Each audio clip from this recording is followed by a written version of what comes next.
Kanutu manisitti majedhu kan ormaa taate maal godhu har'a boreet kana fide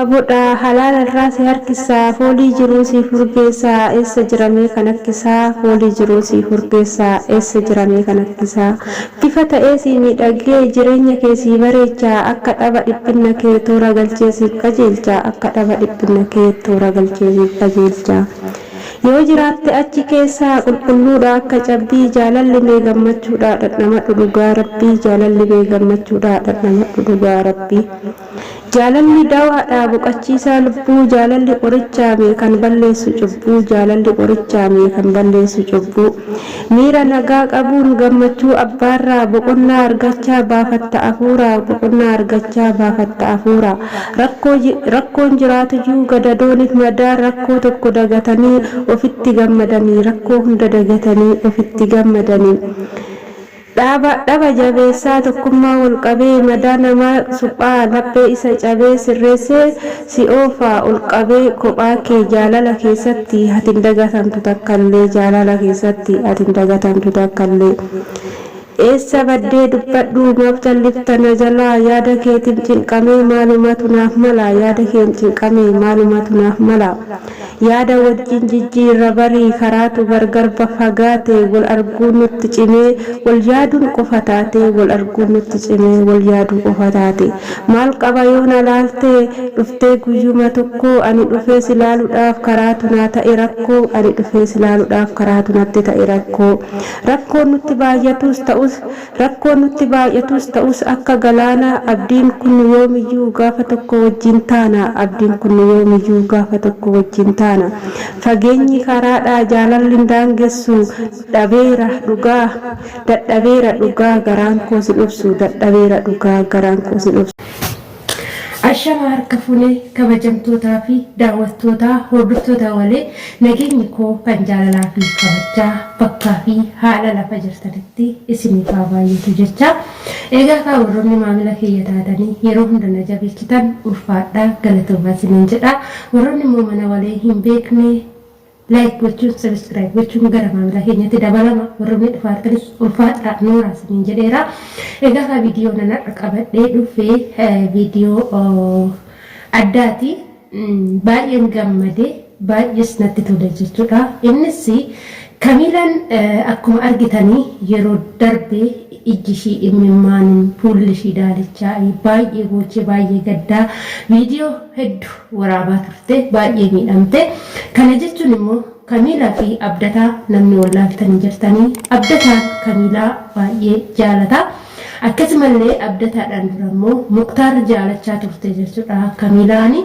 Muktaar wajjin wantoota garaagaraa fi seenaa adda dabarsanii baay'ee tokko jechuudha jaalala isheetiin immoo Muktaar baay'ee miidhamee baay'ee tokko dhimamee mana yaalatti seene jedhanii viidiyoon hojjechaa turan jechuudha ka dhugumas akkas ta'ee pirankis ta'ee waan beeknu irraa hin qabnu kana yoo isiniin jedhu mooyyuu jaalala dhugaa yoo walii qabaatanii dhugumatti numa dhimamu isiniin jedha hadha mooyyuu harki Muktaar sun dhufee Kamilaa irra ga'ee Abdataan Kamilaa baay'ee jaalataa haa jennu baay'ee jaalataa wajjin seenota garaagaraa dabarsanii cidhas wajjin ijaarrachuudhaaf veeloo bitanii waan hunduma warroota qopheessanidha isumarratti doo jirannu cidha isaanii osoo dheennu wanta jalalachuu mudate hin beeknu Abdataa shamarri sadii jaalalaan isa gaafachuu fi Abdataan immoo Kamilaa dhiisee gara shamara biraa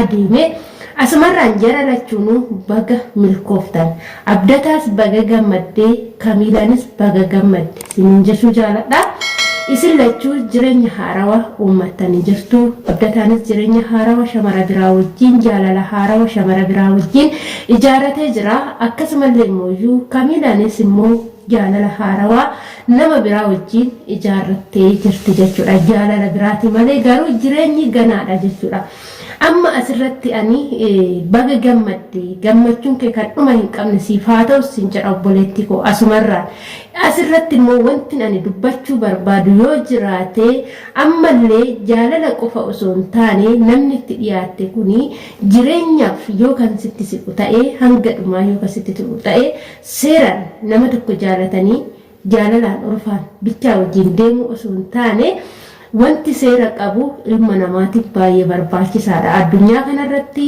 abbaa manaa fi haadha manaa ta'anii jiraachuuf immoo wanta seera qabutu namas kabachiisa, namas jaalachiisa jechuudha. Egaa kanaafi Kamiilaanis jechuudha amma nama wajjin ta'aa jirtu wajjin mooyii viidiyoo wajjin waraabaa jirtu namni wajjin gammadaa jirtu kuni jaalallee haarawaa jechaa jirta. Jaalallee haarawaa baga rabbi siif kenne siin jechaa obboleettii keenya garuu jaalala keessatti yoo seentanii aariidhaan fiigdanii nama tokko jaalalli duraa sun namiidha jettanii nama argitan wajjin jaalala keessa seentanii yeroo itti lixxanii borus immoo miidhama lammataa miidhamuu dandeecha jechuudha. Kanarratti of eeggannoo guddaa godhattee namni kun duubni isaa akkamii dura jaalallee qaba, dura haadha manaa qaba, dura hiriyyaa qaba jettee adda baafachuun dirqama. Isatti aansuudhaan immoo inni nama akkamiiti jetteetis hubachuun dirqama. Olma fiigdee jaalalaan jettee ammallee jaalala kuftee jaalala sadaffaa yoo kuftee baay'ee miidhamta jechuudha.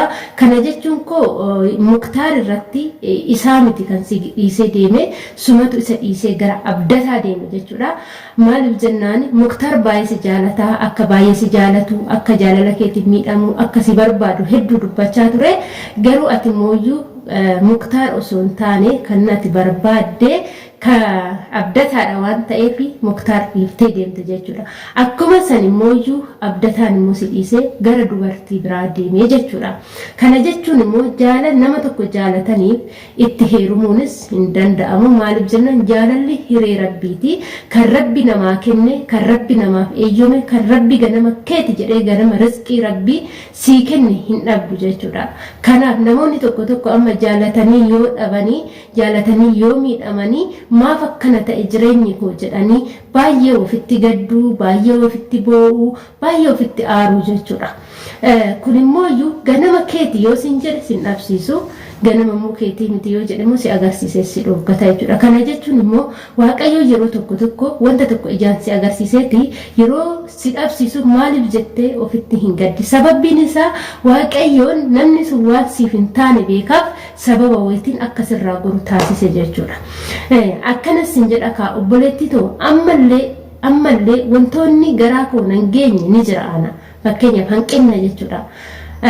Maaliif jennaan namni kun jireenya haarawaa jettee har'allee nama kana wajjin jireenya haarawaa eegaltee jirta sirriidha. Eegaltee jirta rabbiin sirraa haa jaalatuun sin jedha asumarraani. Ani kasin jechuu barbaadu of eeggannoo godhi. Ammallee jaalala lammataa gaafa miidhamtee gaafa lammatallee dhuftee uummata afootti booche baay'ee ulfaataa jechuudha. Kana jechuun jireenyi piraankii miti. Warroonni jireenya keessan irratti piraankii hojjettan, warroonni jaalala jettanii yookaan soobdanii piraankii gootan yoo jiraattan booda dhumarratti immoo Waaqayyollee piraankii sinarratti hojjechuu danda'a jechuudha. Warroonni jireenyaan qoostanii odoo of qusattanii gaariidha. Wanti itti qoosan hedduutu jira.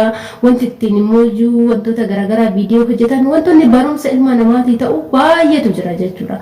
Garuu qoosan gara jireenyaa kuni ni ulfaata jedheen fudhadhaan. Maaliif jennaan boru gaafa dhugaa ta'ee mul'ate baay'ee ulfaata. Keessattuu amma warroonni Yemen jechuudha yeroo dura jalqaban piraankiidha jedhanii jalqabu jechuudha. Garuu immoo deemanii shamara biraa wajjin pirankii jedhanii dhuma deemanu dhugaa godhatanii itti lixu jechuudha. Baay'een isaanii ani jechuun viidiyoo isaanii baay'ee hordofuun jaaladha. Amma oduu pirankii jedhani jechuudha kan gara biraatti garagalchanii gara biraa seenanii amma yeroo jalqaba abdataa fi Kamiilaan piraankumaan jalqabanii garuu Kamiilaan Muktaar jaalattee turte. Akkuma santu maal ta'e gara dhugaatitti jijjiirame gara jaalala dhugaatitti jijjiirame dhugaadhaan wal jaalatan jechuudha. Kanaaf wantoonni piraankii irratti godhamanis ni jira, wantoonni immoo garagaraas ni jira jechuudha. Garuu wantoota jireenya keessan keessa jiru irratti piraankiidha jettanii piraankiidhaan hin oofina. Maaliif jennaan booda piraankii ta'ee isinitti garagaree isin boochisuu danda'a jechuudha. isatti aansuudhaan immoo jaalalli ulaagaalee hedduu qaba jechuudha. Namni tokko jaalala fakkaatee sitti siqee sirraa fayyadamee si miidhee si biraa deemuu danda'a. Maaliif jennaan inni dura jaalala osoo hin taane fakkeechuuf sitti dhiyaateeti gaafa ati jaalala isaatiin qabamte gaafa ati jaalala isaatiin miidhamte si dhiisee si biraa deemuu danda'a. Gaafa san immoo ati miidhamni gurguddaan sitti dhaga'amaa ni kuftaa ni cabdaa ni boochaa garuu bakka sanii kaatee inuma jireenya biraatillee ijaarratta jechuudha. Garuu miidhama isa jalqaba miidhamte sanii dagachuun hin dandeessu jechuudha. Maaliif jennaan guyyaa tokko gaafa yaadattu ni boossaa jechuudha. Kanaaf jaalala keessatti guutumaan guututti of hin gadhiisinaa ofitti bakka yoo jaalattan likkumatti jechuudha. Inni biraa immoo namni tokko immoo dhiirri jechuudha. Namni tokko jaalala dhugaatiisitti kan dhiyaatu hin jira. Shamarri immoo sobdee kan dhiiratti dhiyaatu ni jirti. Faallaa waliin dhufa jaalalli yeroo baay'ee namni tokko nama jaalatu argachuun baay'ee ulfaata jechuudha. Maaliif jennaan ani akka mataa kootiitti akka mataa waleetitti nama jaaladhu nama onneen kun jaalattu nama sirriitti jaaladhu sirriitti hin beekaa jechuudha. Nama san itti dhiyaachuu itti seequu wantoota garagaraan barbaada. Yeroo hundumaa oduu kiyya ta'e kallattii garagaraatiin kan ofii godhachuu ni yaada jechuudha ilmi namaa. Garuu nama na jaalatu immoo nama san nan jaaladhan jedha malee namni sun na jaalataa agam na jaalata agam na barbaada jedhee madaaluuf keecha isaa arguu hin danda'u. Namni okkotee miti dhadha'anii hin ilaalan waan ta'eef nama jaalatu rabbitu beeka jechuudha. Maaliif jennaan nama jaalatu hin beektaa nama si jaalatu rabbitu beeka akkuma jedhamu sani nama jaalatu malee nama si jaalatu immoo rabbitu beeka jechuudha. Eenyullee taanaan nama tokko akka feete jaaladhu akka feete barbaadu jaaladhu garuu ati kan kee ofii keeti jaalattu san qofa beekta malee namni kun na jaalataa namni kun afaaniin natti fakkeessa moo jettee yoo ilaalte adda baasuun ni ulfaata jechuudha. Garuu gara jireenya kanatti ka ijoolleen qoostan ijoolleen tidaarii keechan irratti qoostan piraankii fakkeessitanii hojjettan jireenya keechan irratti piraankii hojjetinaa isiniin jedha. Isumarratti aansuudhaan immoo Kamiilaan jechuudha. Ammallee rabbi si haa gammachiisu dhugumatti kan amma argatte kana akka warroonni koomentii jala deemtanii maashaallah jettanii maashaallah jechuun gaafa jarri kun qubeellaa godhatanii gaafa jarri kun immoo tokko ta'an maashaallah jedhama malee har'a wajjin taa'anii nyaatanii jaalallee kiyya haarawa jettee gara na baaste fi maashaallah jechuun akka gammataa kootitti hin barbaachisanatti fakkaatu. Maaliif jennaan har'allee kunis borgatee gaafa deemee boochise immoo wajjin boochummoo deebitanii jechuudha. Kanaafi gorsuutu nama barbaachisa jechuudha. Nama tokko nama dogongore tokko gorsuutu nama barbaachisa. Kanaafi obboleettii keenya yookaan ishiin karaa sirriirra jiraachuu dandeechi yookaan karaa dogongorarra jiraachuu dandeechi wanta beeknu hin qabnu jechuudha. Kanaafi ammallee anitti seente kanatti of eeggannoo godhachaa deemii ammas kuftee akka hin boonye lammata gara keenyaatti akka hin deemne. Maaliif jennaan abdataa faana waa hedduu dabarsitee jireenya garagaraa dabarsitee waa hedduu viidiyoo adda nu hojjechaa turanii dhugumatti jarri kun wal dhiisanii hin deemu namni jedhee isaan eege hin jiru jechuudha.